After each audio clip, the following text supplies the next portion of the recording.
Bonjour Gaël. Bonjour Jérôme. Merci d'être avec nous. Donc fondateur de Pratix. Est-ce que tu pourrais nous présenter ton parcours pour commencer et ta société? Nous avons créé Pratix il y a 2 ans de ça exactement. C'était tout juste 2 ans. Moi je viens du milieu de la télévision et de l'écriture. Je fais à peu près tous les métiers de la télévision. J'ai présenté et je présente toujours des émissions de télé. Je réalise des documentaires. J'ai été rédacteur en chef de Grand Prime sur TF1 comme Saga et autres trucs du genre. Aujourd'hui j'ai écrit des livres. Et depuis 2 ans, j'ai créé Pratix, qui est très rapidement devenu mon activité principale, en tout cas en termes de temps. D'accord. Donc Pratix, donc des vidéos sur Internet. Peux-tu nous en dire un peu plus sur le concept Pratix? Pratix, des vidéos pour tout faire, c'est la première encyclopédie du pratique en vidéo. C'est ce qu'on appelle en anglais du how to do. Finalement, c'est du mode d'emploi en vidéo. Le mode d'emploi, c'est un truc que les Égyptiens ont inventé. Finalement, leur tombe, c'était le mode d'emploi de la vie, les dessins que l'on voyait, et le mode d'emploi surtout de la vie après la mort, qui était expliqué en hiéroglyphes. Dans la vie d'un homme, il y a 2 phases. La vie d'un homme ou d'une femme, bien sûr. Il y a 2 grandes étapes. La première, très courte, où l'on apprend tout par mimétisme, en copiant les gestes des aînés. Et puis, vers 6, 7 ans, 5 ans suivant, on nous explique d'un seul coup que maintenant ça suffit, c'est terminé, que copier c'est mal, et qu'il va falloir apprendre des leçons, qu'il va falloir apprendre à déchiffrer des modes d'emploi, et la vie, pour l'immense majorité de notre vie, va devenir beaucoup plus compliquée juste à cause de cette notion copier c'est mal. C'est faux. Nous dans Pratix on dit copier c'est bien, s'inspirer des autres c'est bien, du savoir-faire des autres, et c'est le principe de Pratix, c'est de proposer des vidéos pour tous les gestes de la vie, tous les gestes du quotidien, et demain pour tous les savoirs de la vie. Une véritable encyclopédie. Dans un premier temps pratique, un jour, je l'espère, de tous les génies humains en vidéo. D'accord, donc précurseur en France. Quand on a eu l'idée avec Jean-Paul Omeny, mon associé et ami d'adolescence, de créer Pratix, c'est parce qu'on s'était dit qu'on arrivait à l'époque, on approchait doucement, de loin, de la quarantaine, qu'on avait fait pas mal de choses dans nos vies. Lui a créé plusieurs entreprises à succès, a fait 3 beaux enfants, un beau mariage, moi pas mal de livres, des émissions de télé, des documentaires, différentes autres activités. Finalement, on n'était pas plus bête que d'autres, et pourtant incapable de changer un joint de robinet. Donc si un plombier peut changer un joint, on devrait pouvoir le faire. Il suffit de nous montrer. Et c'est comme ça qu'on a été sur la toile française. On a découvert qu'il n'y avait pas grand-chose.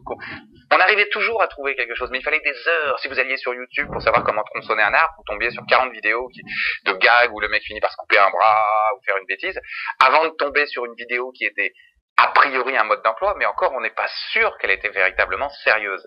Donc on s'est dit, il y a vraiment quelque chose à faire, de créer une marque où, quand on arrive sur une vidéo de cette marque, on est sûr que le message dedans, qu'il soit humoristique ou dit de manière très sérieuse, a un fond exact.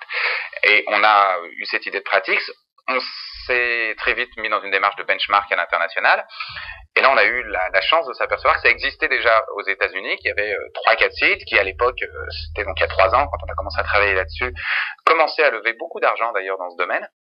Donc on s'est dit, c'est super, on va pouvoir avoir une stratégie de précurseur sur le marché français, véritablement, ouvrir un marché, et en même temps on va pouvoir avoir une politique du train en marche à l'international, regarder, s'inspirer des exemples de nos concurrents internationaux pour, dès le départ, proposer un produit nouveau qui bénéficie de l'expérience qu'ont fait nos concurrents internationaux.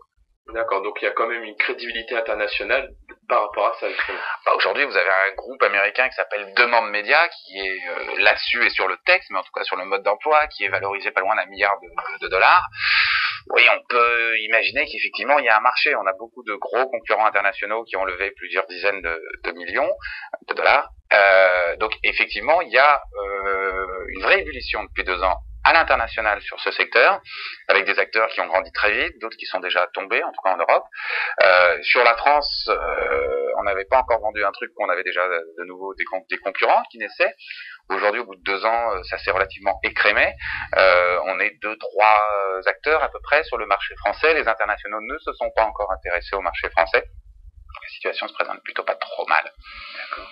Et vous avez fait aussi une levée de fonds de votre côté pour commencer à démarrer votre société? On On a démarré la société sur nos fonds propres. Nous avons investi beaucoup de temps, un peu d'argent, que ce soit le groupe Iris, la holding de mon associé et moi-même. Et aujourd'hui, on est en train de rentrer dans une démarche de levée de fonds. Le processus est entamé. Aujourd'hui, effectivement, on a décidé de faire appel à des investisseurs pour accélérer le développement. Aujourd'hui, on a montré que notre business model tenait la route, que ça marchait. On a créé du trafic. On est entre 3 et 3 millions et demi de vidéos vues tous les mois à l'heure actuelle, avec une progression constante. On a validé notre architecture ouverte, c'est-à-dire que nous, on n'est pas uniquement sur Pratix.com, mais on est aussi aujourd'hui sur YouTube et Dailymotion, dont nous sommes les premiers partenaires Vie Pratique francophones. On travaille main dans la main avec eux, entre autres sur le développement à l'international. Et donc, on a décidé de lever des fonds pour produire plus de vidéos, puisque c'est notre particularité, c'est d'être propriétaire d'une grande partie de notre catalogue et de ne pas être dépendant des utilisateurs, qui sont aussi des fournisseurs et qui nous amènent aussi des vidéos sur le site. Mais on a aussi une grande partie du catalogue où vous voyez des vidéos qui sont siglées Pratix, qui sont produites par Pratix avec la caution et la vérification de Pratix. Et c'est ce qui nous permet aussi de distribuer très largement aujourd'hui sur YouTube, Dailymotion, demain sur d'autres partenaires, que ce soit des grands sites de vidéos ou des sites ciblés qui cherchent à s'enrichir en vidéo. Pratix, comme on produit une grande partie de notre catalogue, est aussi une maison de production audiovisuelle, à la base destinée à nos propres produits, et il s'avère que depuis pratiquement la naissance, nous avons des demandes d'entreprises pour réaliser du mode d'emploi vidéo, des tutoriaux, mais aussi des produits de buzz qui sont toujours à travers la transmission du savoir. Nous, notre idée fondamentale dans Pratix, c'est que si vous êtes une marque et si vous donnez gratuitement une information à un internaute qui la recherche, vous lui venez en aide, vous créez un moment d'attention favorable, vous créez un bon esprit vis-à-vis de votre marque. Le type qui a acheté son meuble Ikea, qui l'a monté lui-même et qui s'aperçoit à la fin du montage qu'il a oublié une pièce ou qu'il a mis un truc à l'envers parce que le mode d'emploi est pas super clair et qu'il va être obligé de tout redémonter et qu'il a déjà des ampoules à tous les doigts, en tout cas pendant quelques instants, il déteste Ikea. Nous, ce qu'on veut, c'est éviter ça aux marques. C'est-à-dire que quand quelqu'un est dans un processus d'utilisation un peu complexe, de montage d'un produit, et bien qu'il n'ait pas l'impression que la marque l'abandonne.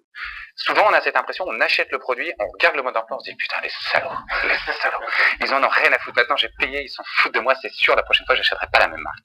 Nous, ce qu'on veut, c'est éviter ça. Effectivement, on propose ça aux marques. Donc, aujourd'hui, on a des marques de peinture, de bricolage, mais aussi des marques de cosmétiques, pour qui on produit et on réalise des modes d'emploi en vidéo extrêmement simples et qui sont parfois uniquement à usage de leur site, de l'usage parfois interne, de formation, et puis certains qui ont compris l'intérêt de la diffusion large, qui nous demandent de diffuser et de les aider à accroître leur diffusion sur Internet à travers nos partenaires et leurs sites, et de créer un petit peu des vases communicants, sachant qu'aujourd'hui, quand une marque crée une vidéo comme ça peut aussi lui servir à accroître le trafic sur son site, puisque la vidéo est de mieux en mieux référencée, et que nous, en la plaçant sur d'autres sites à fort trafic, on va créer des liens qui vont ramener vers leur site, et qui vont permettre à la marque de voir une augmentation sensible de son trafic, ce qui fait toujours en général plaisir aux marques. D'accord, donc diffusion de contenu gratuit. Quel est votre business model pour vous y retrouver dans tout ça en fait? Production pour les marques, c'est évidemment payant. On est une société de production qui produit des films pour le compte de clients. Ça, c'est une chose.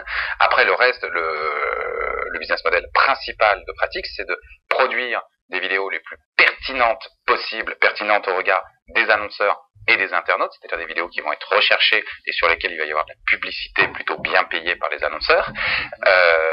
Produire ces vidéos à moindre coût, mais tout en conservant et pertinence et qualité, le moins cher possible, et ensuite diffuser et monétiser ces vidéos le mieux possible, que ce soit sur notre propre site, que ce soit sur YouTube et Dailymotion, avec qui nous avons des accords de partenariat, c'est-à-dire que finalement, à chaque fois que quelqu'un regarde une vidéo sur l'un ou l'autre de ces médias, eh bien, nous touchons une partie des revenus publicitaires générés par ce regard. Optimiser ces revenus publicitaires, puisque finalement, c'est ce qu'on expliquait tout à l'heure, c'est le moment d'attention favorable. Quand on a créé ce moment, on a donné une réponse gratuitement à l'internaute qui recherchait, donc qui était dans un moment d'interrogation, on lui a dit comment faire quelque chose. Et la plupart du temps, en disant comment faire quelque chose, on va créer une, voire deux nouvelles questions. Ok, maintenant je sais comment le faire, je sais que je peux le faire, mais avec quoi et où je vais trouver ce dont j'ai besoin. Et c'est l'environnement de la vidéo, les publicités autour, qui plus elles seront pertinentes, plus elles seront valorisées, plus les marques comprendront l'intérêt d'être à côté de la vidéo qui les concerne. L'idée, c'est aussi de diffuser ces vidéos le plus largement possible. Là, on a 2 gros partenaires. On commence à signer de plus en plus des partenariats de diffusion avec d'autres sites plus ciblés sur des catégories bricolage, sport, psycho, etc. qui souhaitent enrichir leur offre éditoriale, qui souhaitent enrichir leur site avec de la vidéo. On a plusieurs formules en fonction de l'axe rédactionnel de chacun et du fonctionnement de chaque site. On va permettre à des sites d'enrichir leur offre vidéo. Et donc, pour conclure, est-ce que tu aurais donc des conseils à donner, toi, en tant qu'entrepreneur, donc aux lecteurs qui aimeraient donc... voilà. Premier conseil, évitez tout ce qui est en rapport avec le secteur de la vidéo pratique. C'est complètement saturé, il faut plus y aller. Ok, ça c'est clair. Moi je dirais qu'il faut foncer quand on y croit. C'est qu'on est dans un pays où quand même dans l'absolu, je dirais pas tout est fait pour décourager l'entrepreneur, mais beaucoup de choses sont faites pour le décourager. Que ce soit les aides qui ne cessent d'évoluer, vous n'avez pas fini votre business plan, que de toute façon les aides sur lesquelles vous comptiez ont été transformées ou annulées ou modifiées, donc il faut tout recommencer. Donc déjà, le premier conseil, c'est quand vous faites un business plan qui tienne la route tout seul, sans compter sur les aides européennes, machin, truc, etc. Ça, c'est un bonus, c'est formidable si on peut les avoir, mais faites un business plan qui tienne sa route sans ça, parce que ça change trop vite, ça évolue tellement vite que souvent être dépendant de ce genre d'aide est déjà caduque au départ. Ça, c'est peut-être un premier conseil. Le deuxième, c'est de croire dans ses idées et de jamais cesser d'y croire.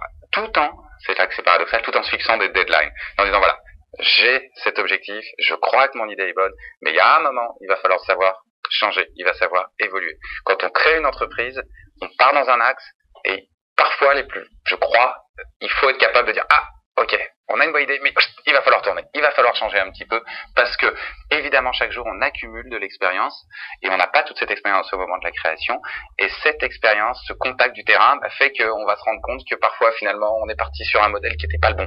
Pratique, ça fait évoluer son modèle en 2 ans, il y a des choses dans lesquelles on croyait au début qui n'ont pas du tout fonctionné, dans lesquelles on a investi, qui n'ont pas marché du tout, et aujourd'hui, 2 ans après, on s'aperçoit que ces choses-là, c'était peut-être un peu trop tôt, et finalement, ce sont des clients ou des prospects qui reviennent vers nous en nous disant, tiens, ça nous intéresse. Ah, mais ça, on l'a retiré de notre offre. Bon, c'est pas, on dit même pas ça. Dans ces cas-là, hop, on va le rechercher dans les cartons. Ah, voilà, on avait ça.